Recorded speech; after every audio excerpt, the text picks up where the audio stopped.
Hi guys, Irene here and welcome to Irene M Vlog Season 1.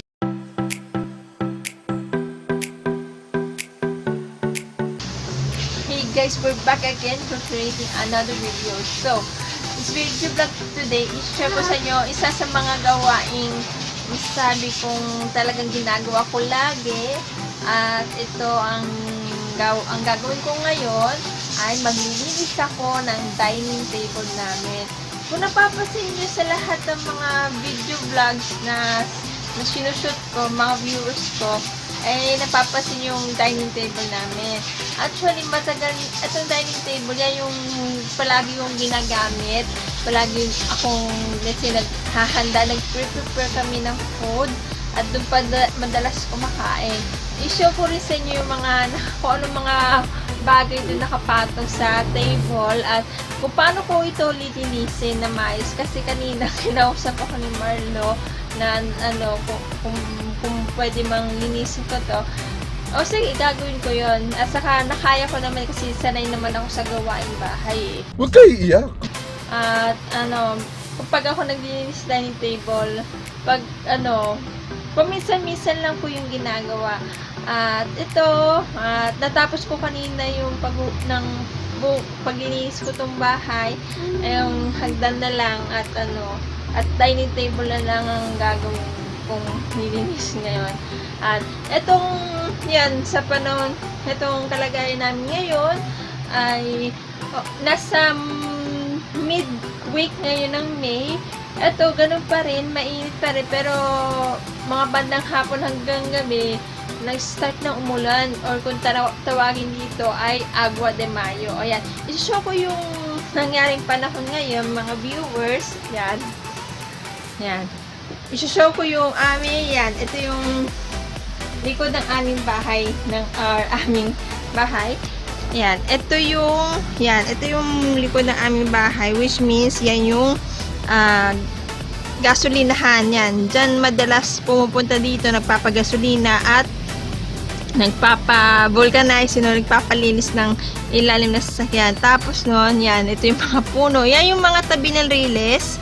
Tapos yan, ang touring ito, yan, may-ari no isa sa mga telecommunications company. Yan, dyan talaga kumbaga sabihin yan, yung nagbubuhay ng mga signal sa mga internet, sa mga cellphones, at kung ano-ano pang mga fastest internet wiring connection. O siya guys, mamaya isi-show ko sa yung aming dining table at kung paano natin aayusin at nilinisin namin ang dining table namin. Ito, medyo makulimlim ng panahon ngayon. Ito na yung isi-show ko sa inyo ang anong mga bagay ang nakapatong dito sa dining table. Yan. Ito lahat ng itsura ng dining table. Ito sa pinakaunahan, yan ko pinapato yung mga pagkain. Lalo na to, yan, mga pagkain yan. Yan, pagkain. Ito yung mga baso. Lalo na itong mugs. Yan. Ito yung mugs, yan yung iniinom namin. Yung mga baso iniinom namin. Ito yung mga inumin natin. Kasi, ito ang pinakakadalas kong ginagamit ito. Itong aking inumin. Ito yung ginagamit ko kapag ako'y aalis kasi kailangan ko talaga uminom ng tubig talaga. Ito yung ginagamit to ni Marlo pag aalis siya. Ito yung aming pitchel. Yan, ito yung vitamins ng kapatid ko at kay Noel, yung partner ko. Yan, ito yung lagay ng langis pag may sobrang langis sa after ng pagluluto. Diyan kami sinasalin. Ito yung harina. Ito yung lagay ng asin. Kaso wala ng asin. Ito yung mga, condiments namin, paminta. Dito ko rin nilalagyan ng sibuyas at bawang. Itong vitamins, yan. Ito yung, langis namin. Ito yung sugar. Ito yung toyo. Yan, sukat toyo. At ito yung pang-kiss-kiss yung ginagamit ko sa paglinis sa feeding bottles kay baby. Mga baso. Yan. Toothbrush, toothpaste. Ito yung baby rice. Ito yung lagay ng kutsara tinidor. Ito yung panaklob namin.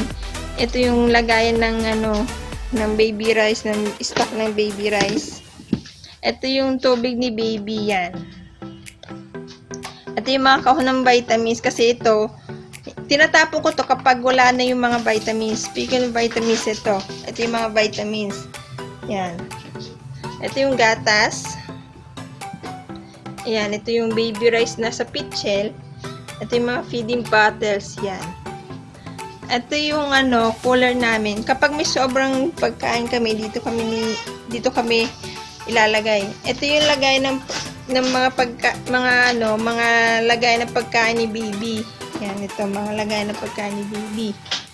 Tapos ito yung lagay ng bigas namin. Ito yung lagay ng pagkain ni baby, yung mga tinapay, kung ano-ano mga pagkain ni baby. Ito yung extrang garapon. Ito yung ginagamit ni Kambal kapag meron silang pagkain. Yan.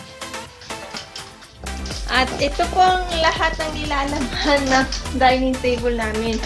Kung maayos-ayos sana yung yung kusina namin, pwede namin palalagyan. Baka naman mga viewers, kung maaari lang, mag-comment daw po kayo dito sa YouTube screen ko po. At sa ngayon, hindi ko alam kung paano ko iisa-isahin nilinisin itong mga bagay dito, paano ko iisa-isahin, alisin at linisin. Pero kaya-kaya ko itong pause na to. O siya, ihanda ko yung mga kagamitan na paglilinis. Sisimulan ko na ang paglilinis ng aking dining table. Ayan guys, ayan, magsisimula na ako na ayusin at linisin itong nilamay sa ito. Ang gagawin dapat kong gawin ay alisin ko muna to.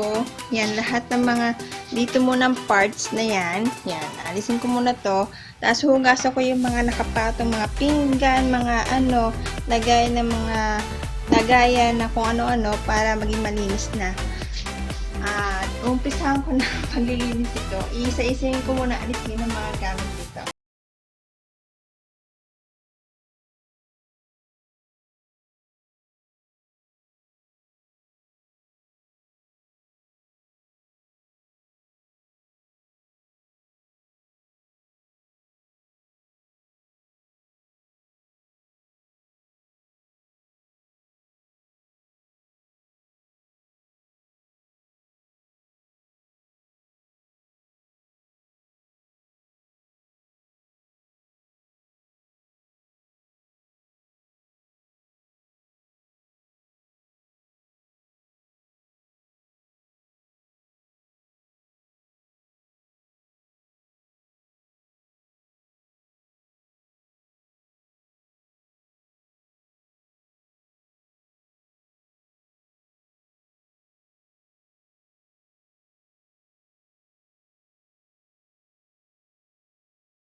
Ayan guys, natapos ko ang paglilinis ng dining table namin.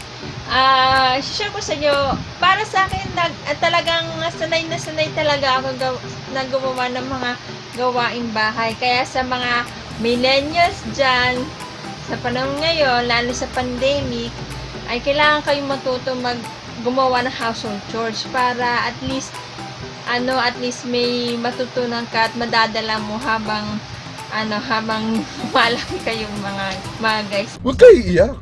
At alam mo guys, na habang naglilinis ako, ramdam ko yung pawis ko. Halos talagang basang-basa talaga ako. Pwede na! Parang sobrang init, pero sulit naman para sa akin. Ito isang bahagi ng aking exercise. Para feeling ko kasi nababawasan na aking body fats ko. Pwede na!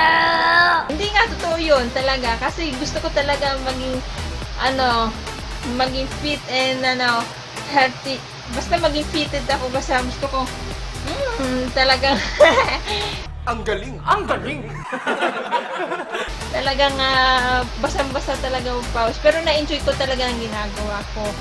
At yung iba, yung habang naglilinis ako, inaalis ko yung mga gamit namin, mga gamit na hindi na kailangan. Yung iba patapon na, yun, yung iba naman ay iba naman ay tinatabi na lang para hindi na talaga yung ibang gamit na hindi talaga magamit. So, dapat ay gawin nyo na lang at gawin nyo na lang yung mga ginagawa nyo para sa ganun ay maging maganda ang kalalabasan nyo. And that's it for my vlog today. Sana po nagustuhan niyo po ang aming video vlog. At muli po, maraming salamat po sa lahat po nanonood ng mga video vlog ko po. Please don't forget po, mag-subscribe po kayo uli sa aking YouTube channel ko po.